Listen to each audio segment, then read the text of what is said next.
Russia-Ukraine war live, Italian leader warns of bread war in Africa amid food crisis. The Russian war in Ukraine has entered day 102 with over 14 million Ukrainians forced to flee their homes to seek safe shelter, said the UN. Meanwhile, as the battle gained momentum in East Ukraine, Moscow has agreed to restore infrastructure ahead of winter in Donetsk and Luhansk. The EU president on the other hand called on all members to expedite Kyiv's accession to the bloc. Pope Francis urges Russia and Ukraine to initiate peace talks as war crosses 100 days. As the Russian offensive continues even after 100 days of the war, the head of the Catholic Church and sovereign of the Vatican City-State, Pope Francis, on Sunday, voiced both countries to return to the negotiations table for the Sheikh. While speaking after the Queen of Heaven prayer on Pentecost, Francis called the current situation a nightmare and said it is a denial of God's dream. Russia puts more strength behind creeping Ukraine advance. Reinforced Russian troops backed by airstrikes pummeled a portion of eastern Ukraine on Saturday, blowing up bridges and shelling apartment buildings as they fought to capture two cities that would put a contested province under Moscow's control, Ukrainian official. Russian and Ukrainian forces battled street by street in Severodonetsk and neighboring Lysychansk, regional governor Serhiy Haidai said. Russian strikes killed 4 people, including a mother and child, in the nearby village of Hursk, Haidai said. The cities are the last major areas of Luhansk province still held by Ukraine. The Russian attacks are central to the Kremlin's reduced wartime goal of seizing the entire Donbas region, where Moscow-backed separatists have fought Ukrainian forces for 8 years and established self-proclaimed Russia also escalated attacks in Donetsk, the other province that makes up the Donbas, the Ukrainian military said as the war reached its 101st day. Hungary's top official claims Zelensky has mental problems, Ukraine condemns comments. Hungary's parliament speaker Laszlo Kever criticized the Ukrainian president's way of asking for help from his allies amid the ongoing war with Russia. Kever said that Ukrainian President Volodymyr Zelensky's way of harshly asking for help from his partner shows he has mental problems. Statements by the president of Ukraine are sometimes strange. Usually, those who need help ask for it politely persistently, but ask, not demand or threaten. One usually threatens enemies, not those they want to have as friends. There is a personal mental problem here, Kever told Hungarian newspaper 444, who. Italian leader warns of bread war in African countries amid food crisis.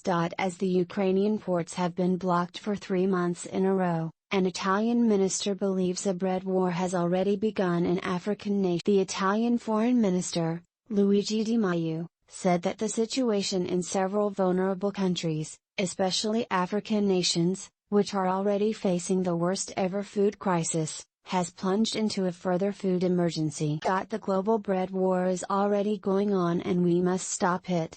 We risk political instability in Africa. For the proliferation of terrorist organizations, for coups, this can lead to the grain crisis that we are experiencing, the Business Tribune quoted Di Maio as saying. France exploring ways to minimize dependence on Russian oil, Finance Minister. Amid the ongoing war and the EU's plan to minimize Russian oil purchases, France has now in touch with the United Arab Emirates, a top French official told Europe 1 Radio. According to the media report, Finance Minister Bruno Le Maire said France is exploring ways to find an alternative to Russian oil.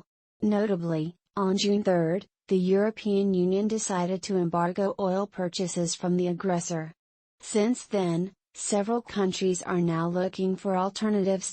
Ukraine police video of Lysychansk shelling aftermath.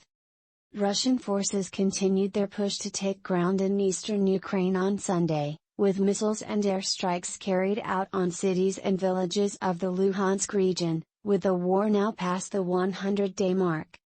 Ukrainian police on Sunday shared a video showing the aftermath of Russian shelling in the city of Lysychansk, in the Luhansk region.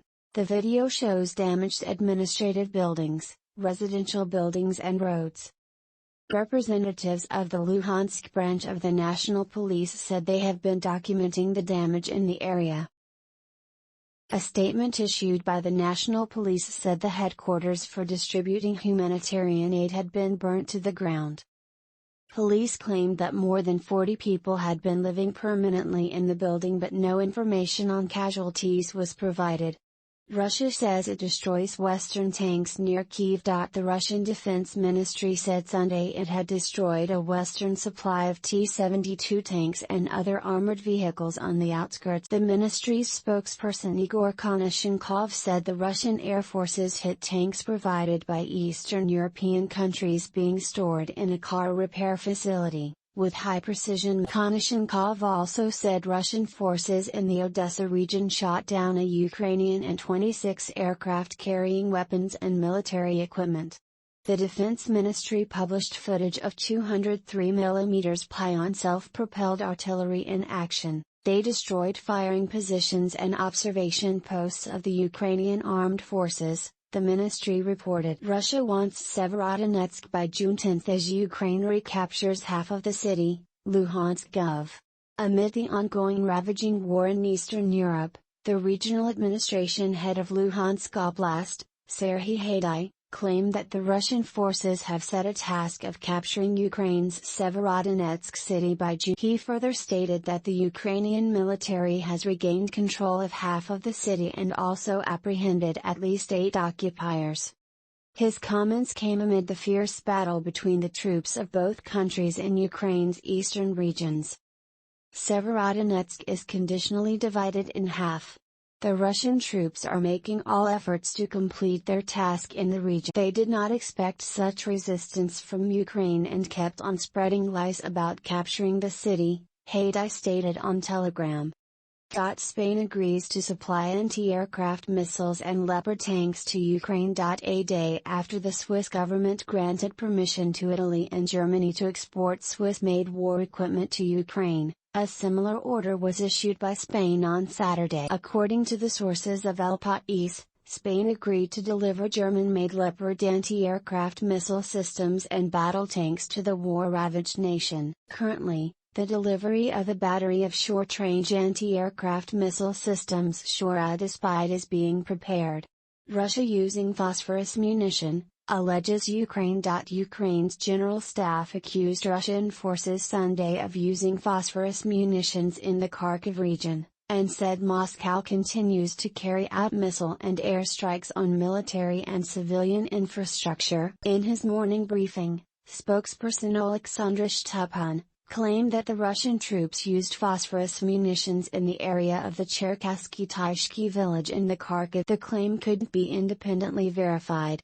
The update also confirmed strikes on Kyiv, which occurred in the early hours of Sunday. It wasn't immediately clear from the statement which infrastructure facilities in Kyiv were hit. Putin warns West on giving long-range rocket systems to Ukraine. Russian President Vladimir Putin, on Sunday, warned the West about giving long-range rocket systems to Ukraine. He said Russia will hit targets we haven't yet struck.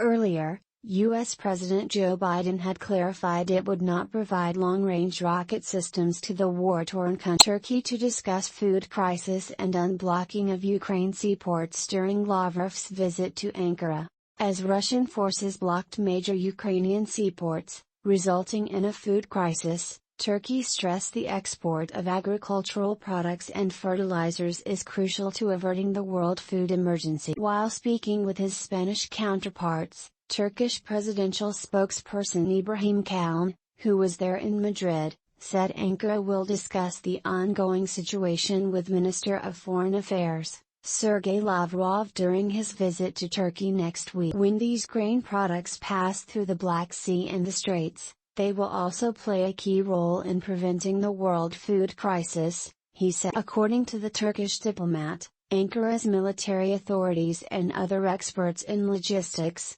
transportation and agriculture will come together to discuss these issues in the near future. Russian missiles firing on Ukraine, legitimate targets for destruction, U.S. envoy to Kyiv. As the brutal conflict between Russia and Ukraine now enters day 102, The United States, along with its allies, providing heavy war weapons to the war-torn nation to face Russian aggression, with Kremlin troops continuously fighting with Ukrainian forces to capture more and more. On Saturday, the former U.S. ambassador to Ukraine and Vice President of the United States Institute of Peace, William Taylor, stated that Ukraine has every right to use weapons provided by the United States and its allies to defeat enemy artillery.